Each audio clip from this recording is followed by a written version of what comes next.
Assalamualaikum dan salam Sarawakku sayang. Buletin UKAS edisi tengah hari 15 November 2021 bersama saya, Lia Amira Anorigos. Tumpuan berita, setiap masyarakat perlu terus memberikan kerjasama erat kepada pihak berkuasa tempatan dan agensi berkaitan dalam memelihara dan memastikan kebersihan sungai. Menteri Pengangkutan Sarawak Datuk Seri Lee Kim Chin berkata komuniti setempat disaran untuk melaporkan segera kepada pihak berkuasa sekiranya berlaku pencemaran sungai. Bercakap dalam program kesedaran awam keselamatan dan kebersihan sungai di Kampung Masjid, Kuala Baram Miri pada Sabtu, beliau berkata ia adalah supaya tindakan pembendungan dan langkah-langkah pemeliharaan dapat dilaksanakan dengan segera. Berkaitan dengan program itu, Datuk Seri Lee berkata Lembaga Sungai-Sungai Sarawak telah mengadakan program pendidikan dan kesedaran awam secara berterusan berkaitan kepentingan kebersihan sungai dan keselamatan pengangkutan sungai di seluruh negeri. Jelasnya, kesedaran awam ke atas kebersihan sungai dalam kalangan masyarakat adalah amat penting kerana sungai merupakan antara aset yang paling penting. Dalam pada itu, beliau turut menyempurnakan simbolik penyerahan jaket keselamatan kepada para nelayan Kampung Masjid Kuala Baram dan penyerahan tong sampah kepada JKKK Kampung Masjid. Berita seterusnya, Menteri Muda Pelancongan Kesenian dan Kebudayaan Datuk Sebastian Ting Chiu Yu telah hadir bagi menyaksikan program Menyalakan Lampu Dewan Bandaraya Miri yang diadakan di Miri City Hall, Jalan Bandaraya Miri, Marina Park City pada Sabtu. And I'd like to say congratulations, Dato' Bandar, councillors, the team, contractors, everybody. Last but not least, congratulate our Miri people. We have a new building here. Congratulations, Miri will be so much better next year and onwards. Thank you and God bless. Datuk Bandaraya Miri Adam Yee Siu Sang yang turut hadir menyatakan rasa gembira apabila melihat night view di bangunan tersebut pada sebelah malam. This is the first time that we switch on all the lights, and we will display these lights for the next few days. And this is just to show how actually magnificent the building is at night with the lights on. Seterusnya mengenai lawatan mantan Adun Meradong Datuk Ding Kuong Hing ke program pembangunan komuniti Projek Rakyat bagi kawasan Dun Meradong pada Sabtu. Berucap dalam majlis ringkas berkenaan, Datuk Ding berterima kasih kepada Kerajaan Sarawak melalui Kementerian Kerajaan Tempatan dan Perumahan Sarawak menerusi program pembangunan komuniti Projek Rakyat Meradong kerana menyalurkan dana untuk membaik pulih jalan utama di luar bandar. Antara jalan utama yang dibaik pulih ialah Jalan Utama Sungai Pidi, Jalan Kelupu 2 ke 4 km, Jalan Mingti, Sungai Temudak, Sungai Bakong Hulu, Sungai Bakong Hilir, Sungai Labas, Sungai Mador dan Sungai Tulai di bawah seliaan Majlis Daerah Meradong dan Julau MDMJ. Sementara itu, Datuk Ding mengucapkan terima kasih atas seliaan dan kerjasama MDMJ kerana sentiasa membuat pemantauan dan memastikan projek mengikut komponen pelaksanaan yang telah dicadangkan. Dalam pada itu, penduduk setempat menyatakan rasa gembira dan terima kasih kepada Kerajaan Sarawak dan kepada Datuk Ding kerana telah membaik pulih jalan utama yang berlubang. Manakala dipakan dengan mantan adunnya, Tan Sri William Mawan Ikom telah meluangkan masa meninjau jalan runtuh di kawasan Rumah Apai, Rantau Sabong pada Khamis. Menurut Tan Sri William, beliau akan membantu menyelesaikan masalah berkenaan secepat yang mungkin bagi memudahkan penduduk kembali menjalankan kehidupan seharian menggunakan jalan tersebut. Sementara itu, Tuai Rumah Apau berasa sangat gembira dan berterima kasih kepada Tan Sri William Mawan atas keprihatinan beliau terhadap rakyat. Dalam pada itu, Tan Sri William Mawan turut hadir ke majlis penyerahan tapak projek bina baru Jalan Nanga Semunti pada Jumaat.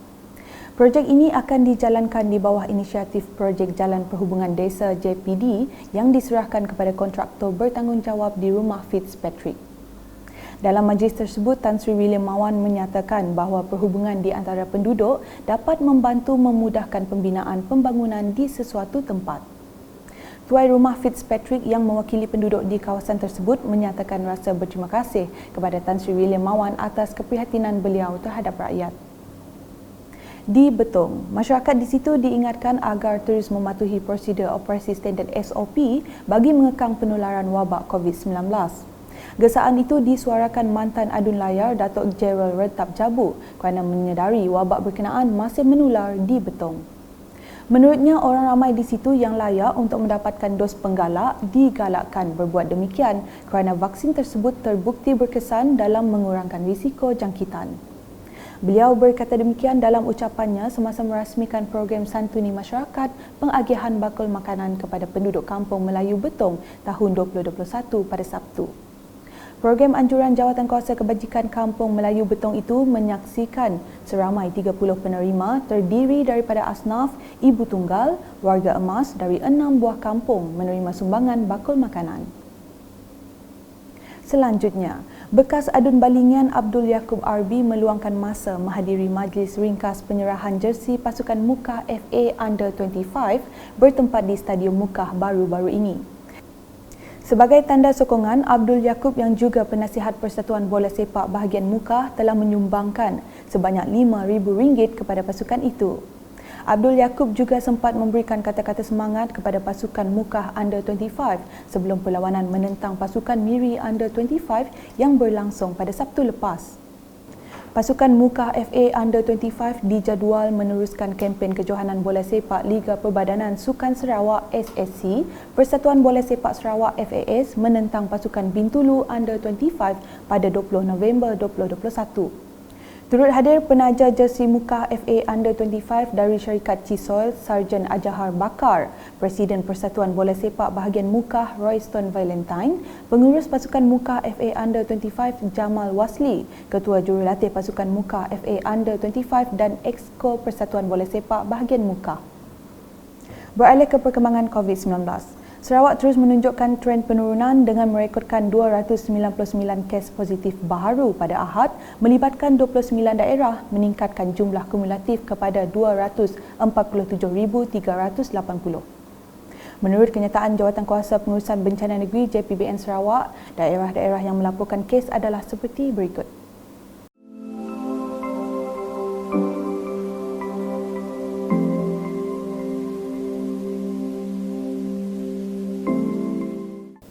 Menurut JPBN Sarawak, terdapat 292 kes baharu dalam kategori klinikal 1 dan 2, manakala 7 dalam kategori klinikal 3, 4 dan 5. Kenyataan media turut melaporkan 6 kes kematian baharu dari 10 November sehingga 13 November 2021. Sementara itu, 2 kluster diisytiharkan tamat iaitu kluster Tembok Limbang dan kluster Jalan Matang Kuching. Sekian edisi Tengah Hari bersama saya, Lia Amira dan kru penerbitan. Berita lebih lanjut boleh didapati di semua platform media sosial UKAS, termasuk portal ukas.sarawak.gov.my dan pastikan anda subscribe UKAS Channel di YouTube. Sentiasa berhati-hati dan peka akan tempat yang dikunjungi. Jangan bawa balik COVID-19 ke rumah. Ingatlah orang yang disayangi. Kita, jaga Sarawak, into Sarawak. Salam UKAS.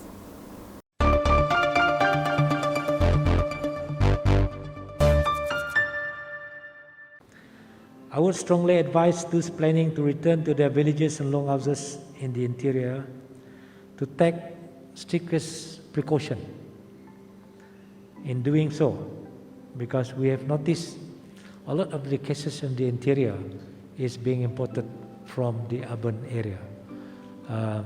So when you go back, please take care. We hope do your testing using COVID-19 safety kit. I'm sure everybody is doing it already here, including myself this afternoon. This is the least you can do to protect our grandpa, grandma, parents, aunties and uncles, the young one from the COVID-19.